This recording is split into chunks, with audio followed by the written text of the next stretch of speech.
Здравствуй, дорогой зритель! Ты на канале Lazarus Gaming, и это завершающее видео по Assassin's Creed Rogue. Сегодня я расскажу, как пройти игру на 100% синхронизации, а также как поучаствовать во всех ее активностях и пройти весь контент. Если вы где-то в игре не смогли сделать 100%, то в этом видео вы найдете все ответы. Ставьте лайк, и мы начинаем.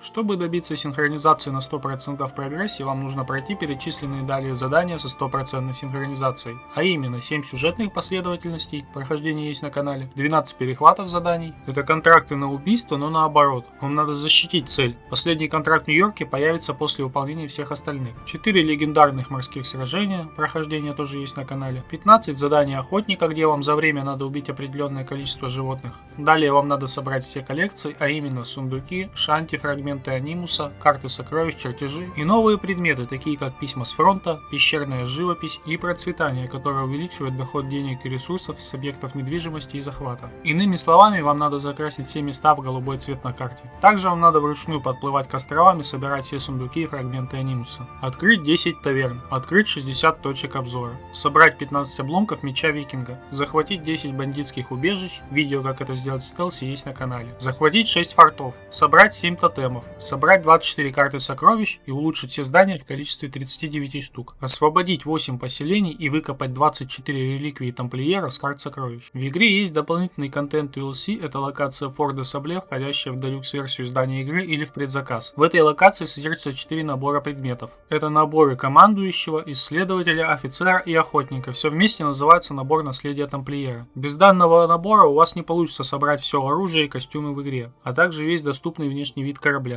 Видеолокации есть на канале. Получив заветные 100% датчики прогресса, переходим к другим разделам. Улучшение Морриган. Вам нужно полностью улучшить Морриган, придется собрать ресурсы и скопить денег, а на последнее улучшение еще и найти чертежи. Если у вас куплен набор экономия времени, то улучшение можно сделать без чертежей. В конце ваш корабль должен быть с красным корпусом и золотыми пушками Пакла и мортирами. При этом обычные пушки почему-то остаются не из золота. Внешний вид Морриган. Здесь собраны все паруса, рули и носовые фигуры Морриган. На цифру 100% датчики это не влияет, но если вы хотите собрать все, я расскажу, как это сделать. Белые паруса даются изначально. Паруса Волк даются по сюжету. Бело-красные паруса, серые паруса, паруса Черная Тень и черно-красные паруса можно купить в магазине. Паруса корабля Месть Королевы Анны в магазине при условии чертежа. Паруса Галки в Uplay за 40 юнитс. Паруса с Кракеном за 4 легендарных сражения. Паруса Аквилы в магазине при условии чертежа. Паруса Тамплиера получат обладатели делюкс издания игры. Паруса Британский Лев, флот Кормака. Французские позолоченные паруса, флот Кормака.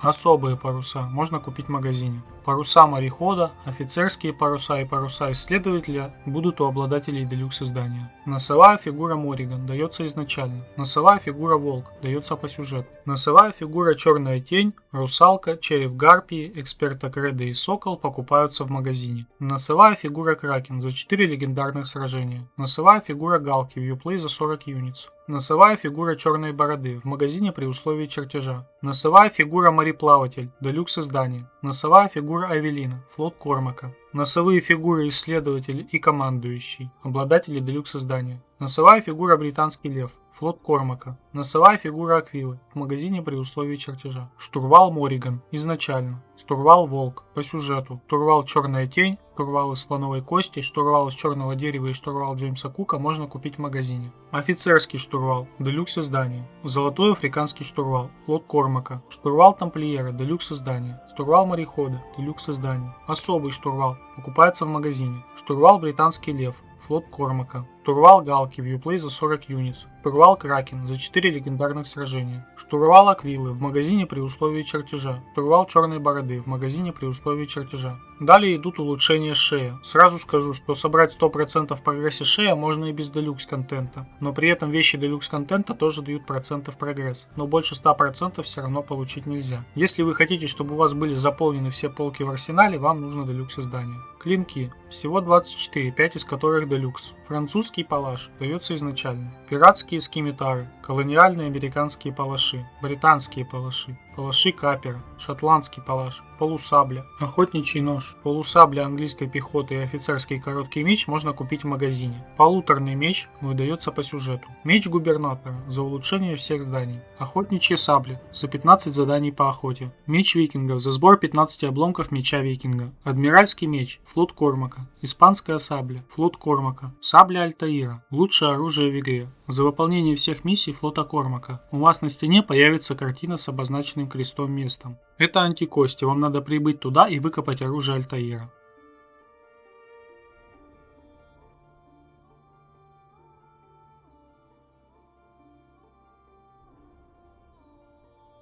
Катана. Вьюплей за 30 юнит. Меч единства. Обладателем игры Assassin's Creed Unity. Французский охотничий нож, меч тамплиеров, рапира английских драгунов с корзиночной гардой и меч с небольшим эфесом получат обладатели делюкс издания и найдут их в форте де Сабле. Меч сэра Джеймса Гана. Обладателем делюкс издания за сборы 20 крестов тамплиеров получить можно в комнате форта де Сабле. Пистолеты. Всего 13, 3 из которых делюкс. Обычные кремниевые пистолеты даются изначально. Пиратские кремниевые пистолеты, обычные колесцовые пистолеты, бельгийские гравированные пистолеты и пистолеты королевы Анны можно купить в магазине. Адмиральские пистолеты, флот Кормака. Индийские кремниевые пистолеты, флот Кормака. Шотландские кремниевые пистолеты за выполнение всех действий в фортах и логовах бандитов, кроме Нью-Йорка. Английские кремниевые пистолеты с капсулем. В реальном времени нужно собрать все планшеты, тогда вы увидите место, где они закопаны. Это кладбище сонной лощины. Пистолеты Эдварда, Вьюплей за 40 юнит. Морденские пистолеты, немецкие колесцовые пистолеты и русские кремниевые пистолеты получат обладатели делюкс издания или предзаказа в форте де Сабле. Вот так должна выглядеть комната Шея при полном обмундировании. Один пистолет и меч одет на нас. Также у меня почему-то не отображается меч Сарагана на стенде. А еще визуальные награды, такие как гонг, картины и так далее, уже сразу висели в кабинете. Возможно, это снова баг русской версии. Одежда. Всего 30. 4 из которых делюкс. Костюм ассасина дается изначально. Временный костюм дается по сюжету. Костюм тамплиера дается по сюжету. Костюмы исследователя, разбойника, следопыта,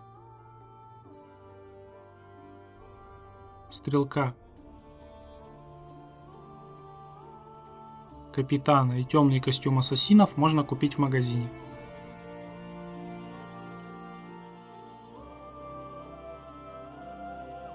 Версальский костюм за прохождение игры. Индейский доспех за сбор 7 тотемных столбов.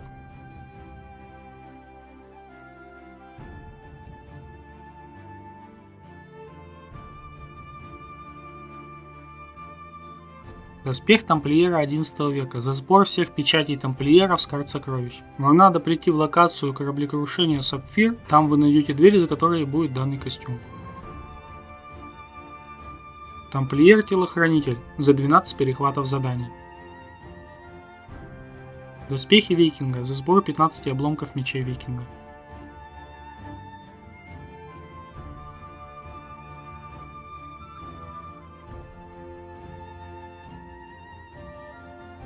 Магистр тамплиеров за 4 легендарных сражения. Костюм адмирала, флот Кормака. Костюм охотника, костюм китобоя, костюм исследователь Арктики и костюм колониста изготавливаются в ремеслах.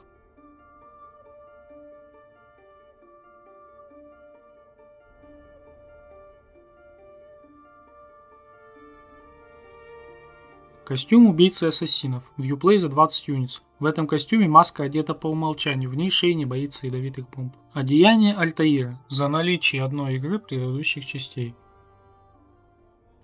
Одеяние Эцио. За наличие 2 игр предыдущих частей.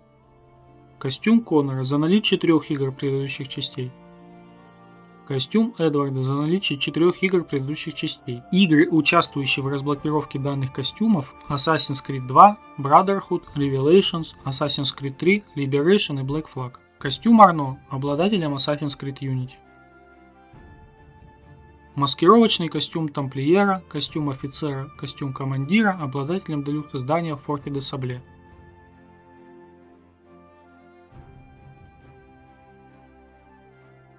Доспех сэра Джеймса Ганна, обладателем делюкс издания, собравшим 20 крестов, в форте де Сабле в специальной комнате.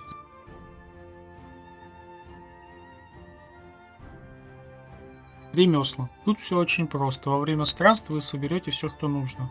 Вначале помогут задания охоты. Используйте Шенбяо на мелкую дичь. Просто бегайте и нажимайте атаку. Шенбяо при этом не тратится. Медведей же нужно убивать пистолетом в голову. Также при развитии здания у вас будет куча денег, чтобы просто купить нужные шкуры у продавца оружия. Испытание Абстерго. По мере прохождения игры вы сделаете примерно 90% испытаний, но расскажу лишь про те, что могут вызвать вопрос. Убейте 5 врагов, пораженных дымовой бомбой за 5 секунд. Делать это лучше в Мон-Сен-Дени, потому что там есть патрули обычных солдат по 5 человек. Также там можно сделать испытание на гранату Берсерка и сонную гранату. А также сделать серию на 7 убийств, если привести данный патруль чуть дальше к ассасинам. Убейте по одному врагу из каждого типа оружия. Всего типов оружия 9. Это кулаки, скрытые клинки, мечи, двойные и одноручные, которые можно забрать у стражника, пистолеты, шенбяо, кинжал, который отбираются у ловких врагов, длинный стрелковый мушкет, тяжелое оружие, отнятое у громил. Обезоружьте 3 ловких стражников и убейте их же оружием. С кулаками жмем контратаку, далее пробел и с помощью кнопки F кидаем кинжал. Стандартная атака не сработает. Погладьте 5 собак. Не обязательно искать разных собак, можно погладить одну 5 раз. Чтобы открыть все читы игры, вам понадобится пройти все 70 испытаний. База данных.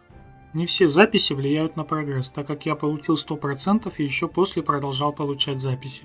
Но если у вас не хватает чего-то, то вот полная база данных. Документы. Письма с фронта 35 записей. Пещерная живопись 24 плюс 1 за все записи. Послание из фрагментов анимуса 20 плюс 1 за все записи. Шанти 43 записи. Люди 18 записей.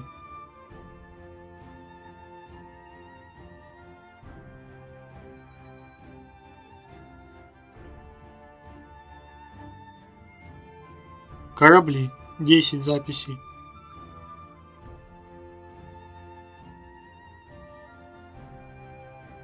Области 9 записей.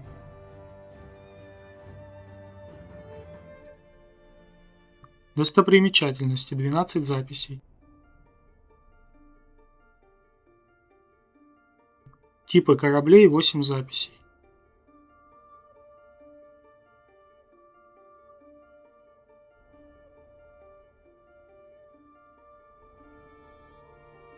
Итак, что же еще можно поделать на просторах игры? Дом-арсенал Шея Кормака. Кроме сбора всего оружия, пистолетов и костюмов, Шей может украсить свою комнату картинами и всякими древностями, пройдя все задания в флоте Кормака. Флот Кормака — это отдельное от игры онлайн-приложение, но в отличие от 4-й части оно привязано к сейву. На каждом сейве надо проходить все 33 задания. Хотя опять же я поймал баг, когда у меня изначально уже были открыты все картины и древности, но не открыто оружие, пистолеты и костюм. Если что, у меня чисто ру-версия изгоя под номером 1186. Пополнять флот Кормака можно из основной игры так же как в 4-й части. Максимальный уровень кораблей 49, однако захвата одного линкора хватит, чтобы пройти всю кампанию даже без зачистки путей. Ресурсы для заданий нужно брать так же, как и раньше, очищая морские пути от кораблей. В награду за очищение пути вы получите ресурсы и немного денег. Также по очищенному пути выше процент выполнения задания. Если корабль не попадет в выигрышный процент, миссия будет провалена, а корабль потерян. Новые слоты верфи теперь покупаются за обычные деньги. Сетевые события.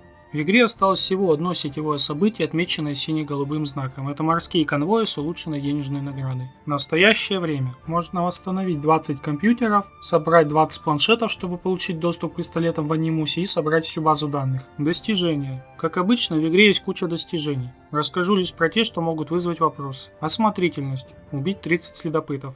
Перевод недостаточно точный, вам надо убить 30 следопытов с помощью контратаки. То есть во время нападения вам надо нажать кнопку контратаки, а после атаку. Не на того напали, отразить 15 внезапных атак с воздуха. То же самое, что и осмотрительность, только вам надо нажимать контратаку, когда на вас напрыгнут сверху и начнут атаковать. Если не успеваете сориентироваться, можно просто постоянно нажимать контратаку и уже сбросить с себя следопыта. Это тоже будет зачтено. Мне начихать. Защититься 20 раз от дымовых бомб с помощью маски. Данное достижение можно сделать проще с костюмом убийцы тамплиеров. В нем изначально активна маска, и вам не надо нажимать кнопку. Просто находите ловкого стражника, при контратаке кидаете его в стороны, и он время от времени будет кидать дымовую гранату. Было твое, стало мое. Грабить 20 конвоев.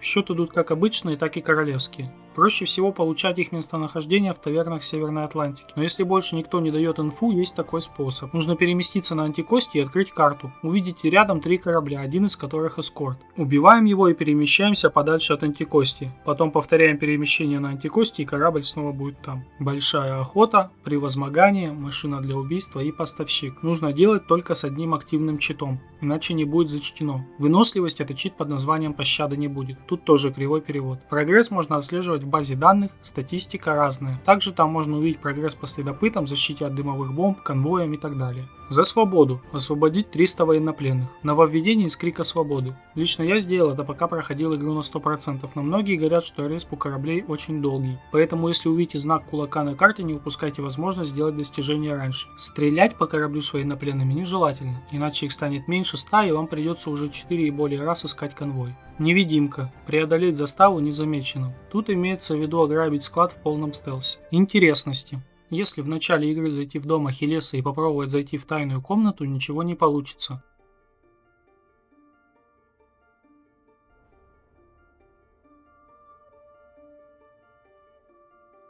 Также можно увидеть, каким дом был до Assassin's Creed 3.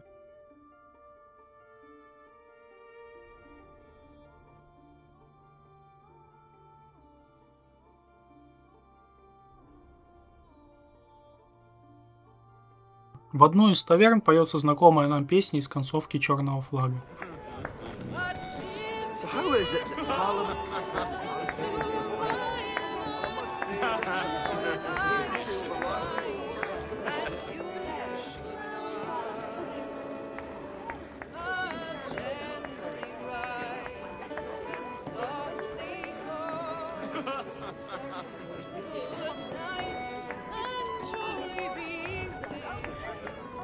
В конце игры можно узнать, кто же убил отца Арно. Если ночью прийти на кладбище сонной лощины, то на вас нападет всадник без головы. Он не получает никакого урона, и чтобы его убить, надо стрелять в тыкву недалеко на могиле.